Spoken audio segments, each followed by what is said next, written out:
So hey viewers, welcome to this video on NS3. So in previous video we have seen that how we can schedule the events. So this was the code and how we can aggregate the objects, right? So we have reviewed this code and also I have shared the what you can say Google, not Google actually, the GitHub repository where you find all this code that I have used in my videos, right? So I have made folders like advanced concepts, CSMA custom applications, NetAnim, NS3wiki. This is for output, TCP, topology, various topologies are here, trace sources, UDP, then these are university practicals, Wi-Fi, and all that stuff, right? So you can review that. And talking about previous video, so in previous video we have seen that how we can schedule the event. Also we have seen that how we can schedule the repetitive events and how we can schedule one-time event. Also we have seen that how we can aggregate the objects and what are the uses of that. So in today's video we will be what you can say diving into the another mobility model, which is like constant acceleration mobility model.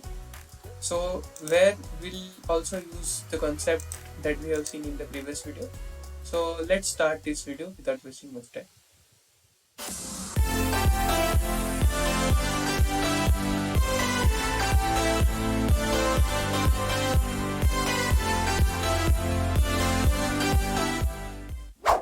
So let's start the discussion on constant acceleration mobility model. So if we talk about the mobility model, we have seen constant position mobility model, and then we have seen that how we can use the random movements. So we have actually, let me just go through that. So here it is NetAnim. So we have seen, let me open this file in gedit text editor. So you can see we have seen random walk mobility model, and also we have seen constant, or you can say this is random waypoint mobility model. So these three mobility models that we have seen, the first is random waypoint, random walk to mobility model, and then there is constant position mobility model. So in this video we'll be reviewing one of the mobility model, which is like constant acceleration mobility model, where suppose you want that your node should accelerate, or your node should change the position in constant manner, or you can say with the constant acceleration, or it should have something like velocity and acceleration kind of thing in the simulation, then you can use this mobility model. So I have used this code, right? So let me just open the file first of all, which is inside like scratch folder, which is general structure that we have been following. So this is the file first.cc. So you can see. So let's start understanding the code first. So these lines you can basically ignore for now because they are not they do not hold much importance in this code. So as you can see, we have created two nodes and we have given the alias nodes, right? Then we have created mobility model, and as usual we have used set mobility model function to set the what you can say mobility model as ns3 : constant acceleration mobility model. So you just see that how you need to write it. Then after we have used install method to install that mobility model inside all the nodes, right? Then what we have did, so in previous video where we have what you can say learned the object aggregation, there we have used this kind of thing, which is like dynamic casting, if you have seen, or you can see scheduling,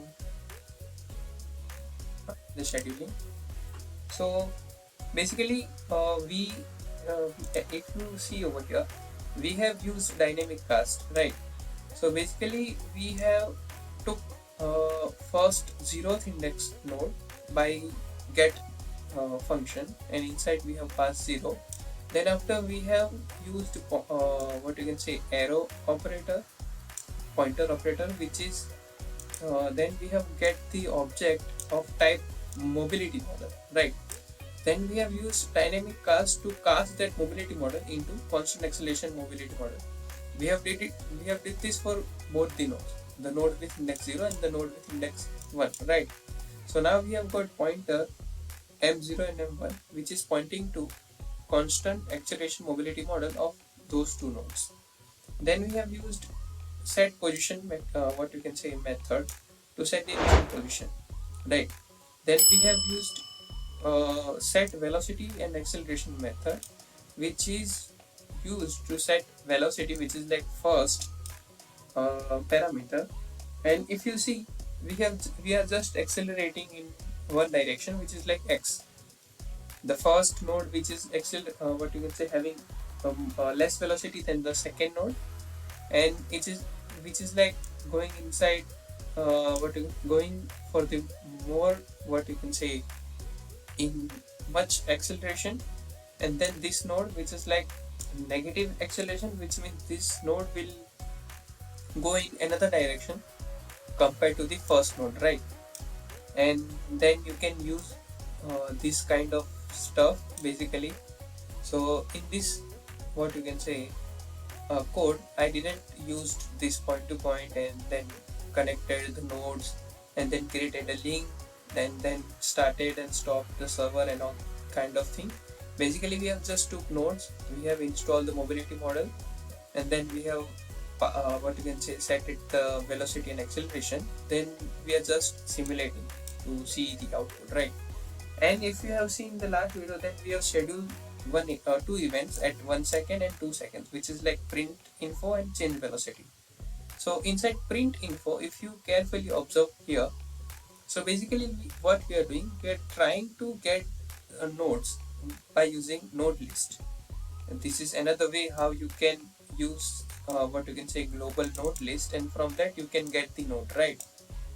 And we are again what you can say getting the mobility model, and just we are what you can say looking at what is the velocity of those two nodes, and at each 1 second we are printing that information, right?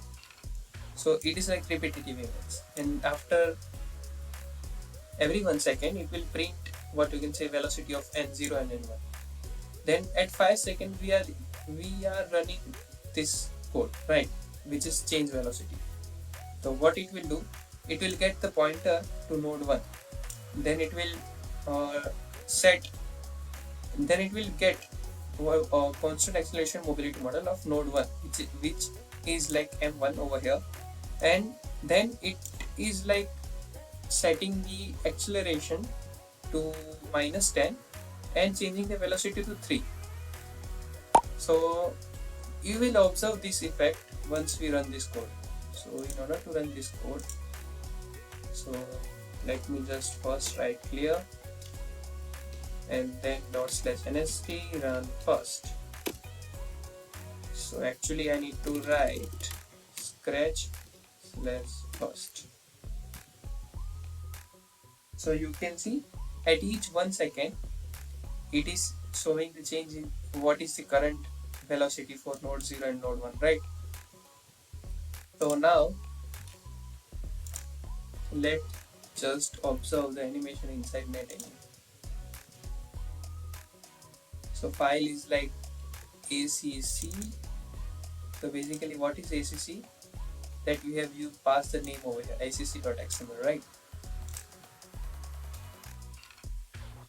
So it's like open now.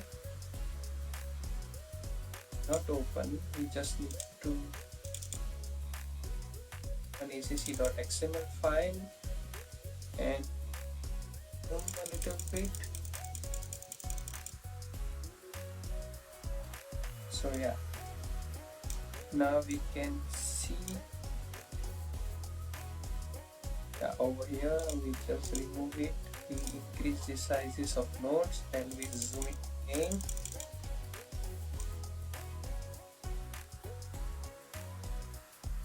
So yeah, if we start the simulation, then you can see they are both going inside that direction. Then both the nodes will change the what you can say acceleration, which is like negative acceleration. So that's why the direction of speed or you can say velocities change and both the nodes are going inside the right, not right, from right to left. You can see that's how you can use constant acceleration position, or not position, constant acceleration mobility model, which helps you to simulate this kind of behavior. And suppose you want your motion to go inside another direction. Let's say you want that your node should go inside x direction also and y direction also, then you can just change the stuff over here, right? You can pass the another type of the vector, that the type of vector that you want that your node should follow this type of velocity and all that stuff, right?